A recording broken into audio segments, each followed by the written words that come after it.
No one gets doted on like the baby of the family, right? Well, not in my case. I would have settled for just being allowed to live. But in my family, even that was asking too much. You see, I'm the youngest in my family, and I would happily trade it to be anything else. Now, I know what you're thinking. This sounds like a projection of immaturity, the selfishness of youth projected onto the success of my sibling, a passing phase, maybe even the whining of a spoiled brat. But unfortunately, not for me. For as long as I can remember, I've been the black sheep of my family, an outsider for reasons I've never been able to truly understand. I've never been massively academic, but I'm definitely a bit of a bookworm. I try not to get in anyone's way at home or at school, and my grades are usually above average. Just a geeky little class rep by day and gamer by night. My brother, on the other hand, has always been a standout at sports, excelling in football, and being lavish with love and presence and praise, not only from our parents, but from our classmates too. No matter what my brother did, he never got into trouble. My parents praised the very ground he walked on, but with me, I was never allowed to buy anything. Everything that I ever owned was a hand-me-down from my brother. I tried to not let it get to me though, because he wasn't a bad guy. We just never connected in that special way that brothers and sisters sometimes do. To remind each other that they love one another when they're not busy fighting over something stupid, we just never did either. The fighting or the making up. In my family, I was just a part of the furniture, an annoyance that my family had to deal with. I remember one day at school, out of nowhere, a girl from my 7th grade geometry class came up behind me and grabbed me by my ponytail, spat straight into my face, and then slammed my nose into my locker before marching casually back in the direction from which she came. Apparently, she'd got it in her head that I was flirting with a boy she liked. For about a week, I had been meeting him in the library after school and helping him catch up on a few subjects that he'd fallen behind on after being away for a week with bronchitis. Truth be told, I quite liked him, and I think he liked me too, but we were both way too awkward to do anything about it. But now I was paying the price for my after-school tutoring with a broken nose and a torn shirt. What really hurt, though, was seeing my brother among the crowd of rubberneckers, craning for the best view of the scene before them. It just didn't occur to him to do anything at all other than gasp in unison with the crowd and then start audibly gossiping with his friends. When our eyes met, he just raised his eyebrows and shrugged. I had never felt so truly alone as I did at that moment. But when I was 14, my world was turned completely upside down. I was diagnosed with acute lymphoblastic leukemia, or ALL. I had never even heard of ALL before, but it was the seriousness with which the doctor delivered that sent a wave of coldness all over me.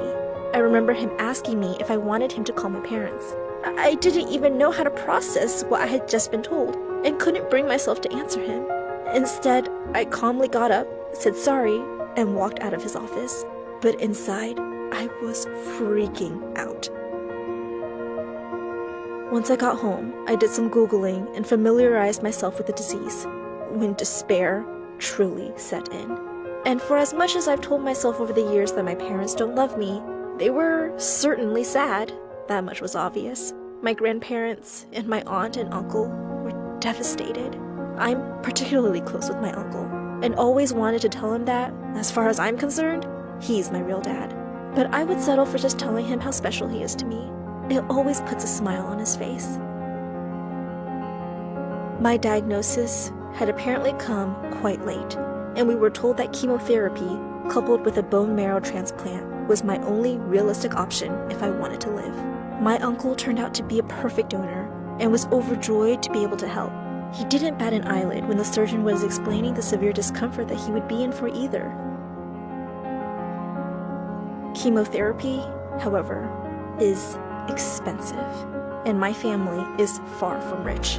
I've long suspected that my parents see my brother's prodigious sporting talents as their ticket to a better life, and as such, his college education is their main focus financially. With my uncle and I preparing for the bone marrow biopsy and transplant, The doctor started discussing a payment plan with my parents. What happened next was the most soul-crushing moment of my life. Without hesitation, and seemingly not even considering the fact that I was right there in the room, my father said, "We won't be paying for this. You'll have to find another way, or we'll leave it in the hands of God. Our son starts college in the fall, and that's our chief priority right now." As soon as I heard those words, my vision started to blur. They never made it so clear where their hearts lay. I couldn't help but pass out there and then. As soon as I came to, my emotions were running wild. The abject fear of my future and the immense hurt that I felt at the selfishness of my parents. The sensation of a cavernous emptiness and sorrow at having never been truly loved. At having never been truly loved and appreciated just for being me and existing in the world, as well as providing them with a daughter who may be far from perfect, but at least does her best for them. And now I was being discarded like yesterday's garbage. My uncle, a frail gentleman, rose to his feet and yelled at my parents to get out of the room. He ended up paying for my treatment. And guess what? There were terrifying and hard moments along the way, but it seems to have worked. I've been in remission for the last 15 months, and I feel better than I ever have in my life. More than modern medicine, though, I have to give most of the credit to the mysterious power of love.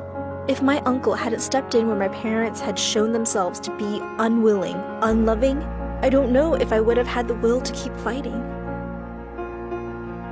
I live with my uncle and aunt now, and they're fighting to get full custody of me. I still occasionally think back to my parents' fateful decision to abandon me when I needed them most, but I don't bear them any ill will. In their own way, they're very sick people, and I don't need them in my life anymore. The most harrowing led me to the place that I can finally call home. And one last thing about my uncle, it feels great to be able to finally call him Dad.